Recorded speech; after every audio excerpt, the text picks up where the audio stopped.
Welcome to the Cult Film Showdown. My name is James Cotta, and I'm very excited to bring you a special interview with legendary cult film director Jim Wynorski. If this is your first time listening, the Cult Film Showdown celebrates B-movies, exploitation film, cult film, schlock, grindhouse, drive-in, direct-to-video, and especially the VHS era. We love these films.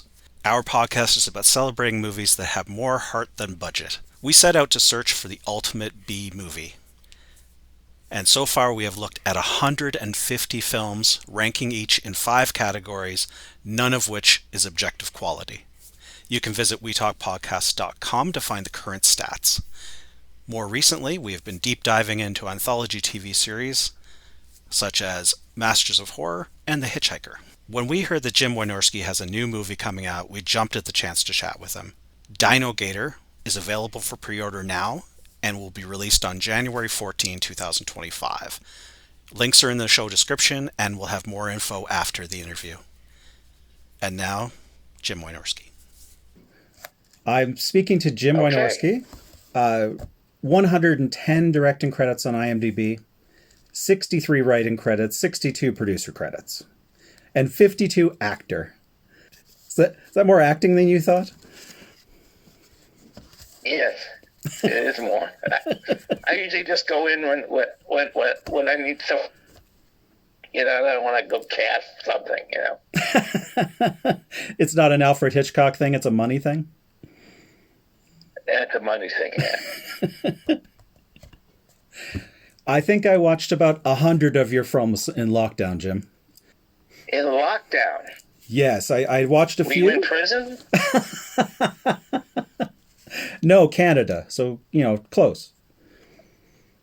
Okay. Oh, cool. If you've seen 100 out of the 112, then that's good. I don't think I've seen 100 of the 112. Well, Jim, your latest film is Dinogator, which comes out in Correct. January 14 of 25. That's right. What's Dinogator about? Let's start there. Dinogator is a throwback to what was going on 12 years ago when the Sci-Fi Channel was at its peak. Every week there was a new creature, and I was working for them along with a lot of other friends of mine, and we were making Monster of the Week. And we made things like Piranaconda. We made things like Camel Spiders, Supergator versus Dino Croc. And we were making these things constantly. And then the Sci-Fi Channel went to wrestling and has disappeared, kind of. So, I don't know, I just decided to make another one. And I was friends with Michael Madsen. I'd done like four movies with Michael. And I said, "You want to come down to Florida and hang out in the swamp?" And we did. We went down to Mariana, Florida. And we used their caves. We used their swamp. We used their lakes. And had a kind of a fun throwback Sci-Fi Channel Monster of the Week movie. And it's a lot of fun. And it's had a bit of an evolution as far as its post-production and such, right? Oh yeah, it was made a few years ago and put on the shelf for a long time. And I had to do all these effects. And I finally found somebody who was very good at doing them. He made it look real. And but he was working at a slow pace. And as he did the effects, we cut them into the film, and then we scored it. And finally, I was working on other things, and I said, I got to get this film in front of the public. So I took it off the shelf and said, yeah, it's done. And I took it to Vision Films, and they loved it, and they're putting it out. Fantastic. And you've kept at it. So you said the sci-fi train stopped. Also, kind of around that time, the Cinemax train stopped. How many? Cinemax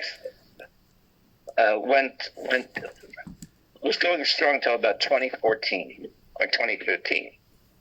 I was making films, and they were all showing up on HBO and Cinemax. Mm-hmm. And I was also making films strictly for the Sci-Fi Channel. And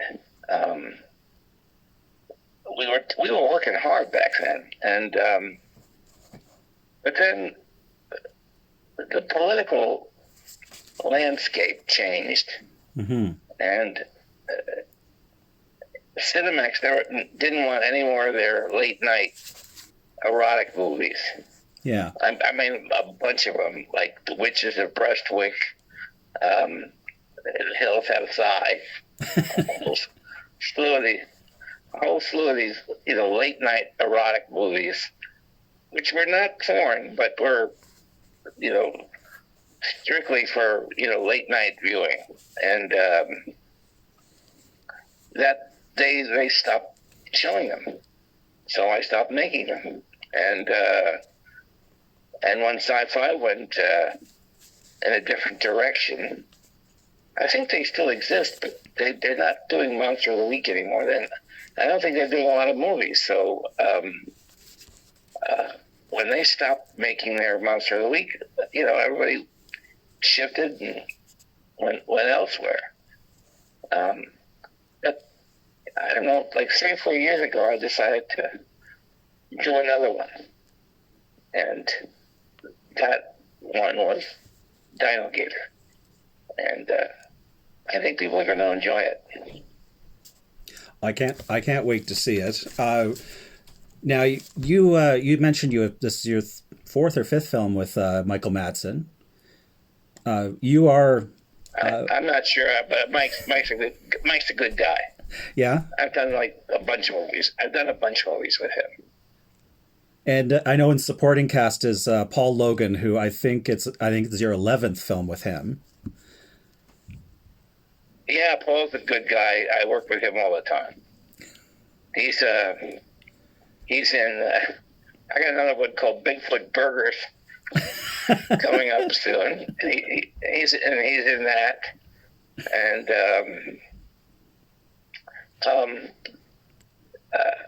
all I can tell you is I work with Paul a lot. He's easy. He's easygoing, and he works a lot. I wanted to just quickly ask about a couple of other people you've collaborated with a lot. Go ahead. Rocky DeMarco is, I think... Rocky DeMarco is the most beautiful girl in the world, okay? And I've had a 30... She's going to think when I say that, 30-year relationship with her. And... she's done about 100 of my movies. She's in a lot of my movies. She's in a lot of my movies, and we been friends for a very long time. And she just did Murderbot. She's going to be in the new Catwoman of the Moon. I'm doing another update of Catwoman of the Moon in January. Oh, fantastic. And she's also in Demolition High. She's in... just point to any movie I just made in the last 10 years that she's in it. Demolition High was one of the ones that I first noticed her in. That's a great role. She did a great job in that. She did a great job. And she's in Sorceress. She's in Desert Thunder. She's in everything. And because she's always good. She's always good. And she's a hottie. Okay? She's a hottie. So, what can I say? No question. I'm drawn to her. Christine Nguyen is She wasn't in Dinogator because she didn't like being exposed to bugs. she says, I'm not going down there. It's all human and bugs. That's what she said to me. I'm not going down there. It's all human and bugs. So I said, okay. And there really wasn't a part for her in the movie. I mean, she always plays the tough girl. Yeah. And the girl who can get things done. And I mean, there's nobody in Hollywood like her that can step into a role and just get things done. And so that's why I keep using her, because I like women who are very sporty. So anyway, okay, Christine Nguyen. I worked with her a number of times. She's in Shark and Salt Women's Prison Massacre. Love that. She's in Attack of the 50-Foot Cam Girl. She's in a bag load of our movies. And she's so sweet. That's fantastic. It was interesting watching so many of your films over that time, because there are these changes in the business side that you see. And it is interesting to compare your path with your other frequent collaborator, Fred Olin Ray. Yes. Well, the movie business changes every 5 or 6 years. Sometimes even faster than that. And when it changes, you've got to be ready for it. Because if you've made something that no one's going to want anymore, you're going to be stuck with a movie that's costing you money. Right. So, I always try to put stuff in my movies that I know is going to sell.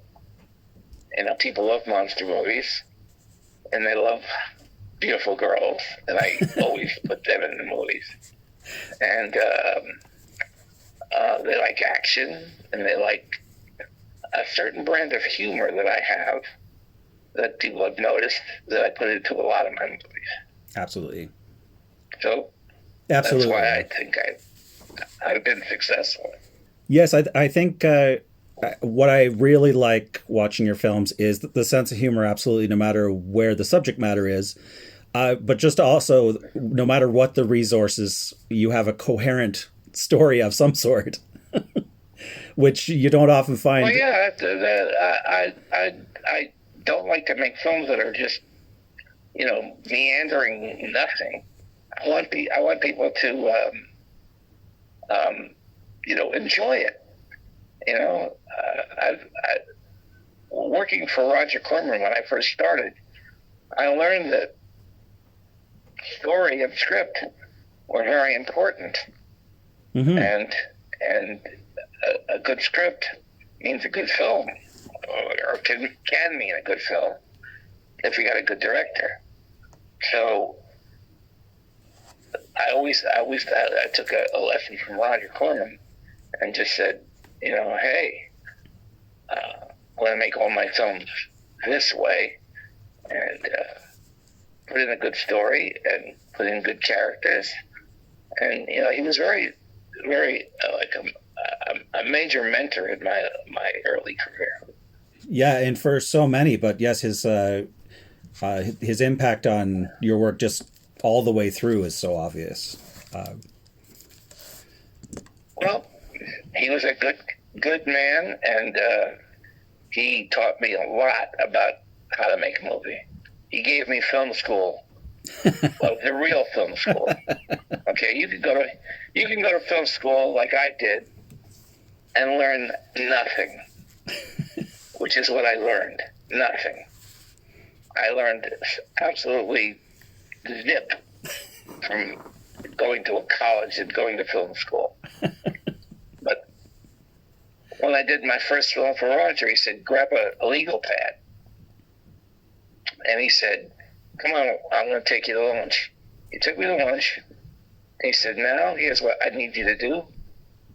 And he gave me Film School 101, Roger Corman Film School 101. And he said, write everything down. Okay? And I still have that legal pad. Wow. Because it was full of solid information and tips on how to make a movie. And stuff that they don't teach you in film school. You know, he said, now he did a quiz, he did this, he did that, he did everything. we had, you know, the lunch was, 20 minutes, but the lesson was 90 minutes, maybe 2 hours. But I got a lot, I learned a lot. And he was very, very particular. You know, when I would cut a trailer or cut a movie, he would say, cut 10 frames off the end of that scene, or add a few frames to the end of that shot. And it would always work. Wow. It always worked better. So there you go. Instincts like that are just... at certain levels, you know exactly what it is, even if you can't explain why it is. Yeah, well, he was very adamant. But when he saw the first film I did, which was Chopping Mall, he loved it. That was a pretty funny film because we were locked inside a mall at night for 4 weeks, and we had to wait till the mall closed to shoot the movie. And then when it opened in the morning, we had to take all our camera gear and take it out. And we kind of like owned the mall for 4 weeks, and it was a lot of fun. And all I can tell you is we were exploding heads and setting people on fire, and there was I was learning a lot and hopeful, and made a film that was very successful at the time. It started off as a bomb because we originally called it Robot. Okay. Yeah. And which was Vestron's title. They wanted to call it Robot, and we put it out in a test market called Robot, and it died. No one came to see it. And then we tried Killbots, and that didn't work either. So Roger pulls the film out of circulation, and he says, "Let's take a look at this film." And it's a good film. We got to get something out of this. So we're watching it in a screening room with the staff, and there's a janitor changing lights in the dark while the film's playing. And finally the lights come up, and we're all talking about the title. And the janitor turns around and just says, "Why don't you just call it Chopping Mall?" and Roger Corman looks at me and he says, "We're half off. It is just the beginning." And I looked at him and I said, where shopping costs you an arm and a leg, okay? And he said, go make a new poster and change the title. So we did, and it was a huge success. Huge success. And it proved to be that impressions is really kind of what sells the movie. If you don't know what a movie is, the title has a very strong influence on whether people buy a ticket or not. Yeah, so, absolutely. So, like, a film like, Remains of the Day, you're not going to get kids coming to see that. So, if you just call it Remains, you got a better shot. Yeah, you do. But so anyway, that's the story from Chopping Mall. That movie holds up well.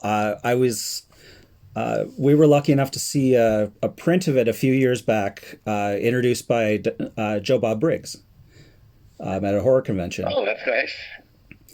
And, that's nice. He's a good guy. I've interacted with John. His name is John Bloom, mm-hmm. and I've interacted with him a number of times since the 80s. Dinogator sat on the shelf for a few years, as you said, putting polish on it, making it into a proper movie. Do you have anything else that's sitting on your to-do list like that? Well, most of my movies have been released. I tell you, there's only one that I hate that is locked in. It's locked in a vault. Okay. Oh, I made this movie. It's called Legacy. That was the title we shot it under, but it's so awful that I said, let's put this. It wasn't even. It was about half done, and I said, I'm stopping. This is awful. And it's in the vault, and it's going to stay in the vault. Somebody edited it and shot new scenes to complete it, but it still sits unreleased in the vault where it belongs. But I worked with films like Big Bad Mama 2 with Angie Dickinson, Return of Swamp Thing with Heather Locklear, all kinds of movies. I work with a lot of Hollywood effects people, and I've enjoyed my career. There is a film on your IMDb list that I wasn't never able to track down, and I suspect it was turned into something else, and that's Monster Cruise. Monster Cruise, you can see it right now on. It's a good story. I made a film called Monster Cruise for this guy, and he wanted to turn it into a kind of a Porky's, okay? And it was shot under, it was shot in Indiana, and he wanted to make it like Porky's. And I said, no one's going to want to see a movie about a monster. And have girls getting naked, and I said I didn't care for it. It had kids in it, and it had adults in it, and teenagers, and they were all kind of like messing around. And finally, the movie just got shit canned. And the guy who owned it came to me and he said, can you save this movie? And I said, yes, 5 days of new filming will save it. Because I knew how to do it. And he came out to LA and we shot 5 extra days here in Los Angeles. with a bunch of more kids, and turned it into a movie called Nessie and Me, which is playing on Tubi.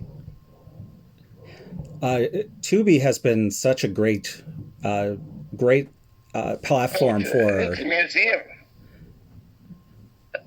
You can find anything you want there. I love Tubi. Tubi's fantastic. So, anyway, that's what happened to Monster Cruise. It became Nessie and Me. And Nessie and Me went through the roof. Redbox bought it before they went out of business. And they put it in all. They put 20,000 units in their machines. Wow. But that, it's Redbox's ancient history too. Everything changes. Everything changes. Well, Jim, I'm very, very grateful for your time. Okay, thank you. And James, it was a pleasure talking to you, and I hope that the audience comes to check out Dinogator when it comes out on the 14th. Okay. Fantastic, and hopefully we'll talk to you down the road again, Jim. Sounds terrific. Take care now. Bye. All right. Thank you. Thanks again to Jim Wynorski for his time and to Vision Films for making this interview possible. Dinogator is available for pre-order now. Will be released on January 14, 2025. You can purchase Dinogator in the US, Canada, and the UK on iTunes, Apple TV, and Vimeo. In the US, Dinogator is also available on Vudu and Fandango at home. You can find the Cult Film Showdown on YouTube and your favorite podcast app. We're on Instagram and Patreon as the Cult Film Showdown. We are sponsored by WeTalkPodcast.com, the home of the Octagon, the record of our search for the ultimate B-movie. And We Talk Podcast can be found on Facebook and on X. Please like, subscribe, comment, and share. And if this is your first time, welcome. We hope to see you again.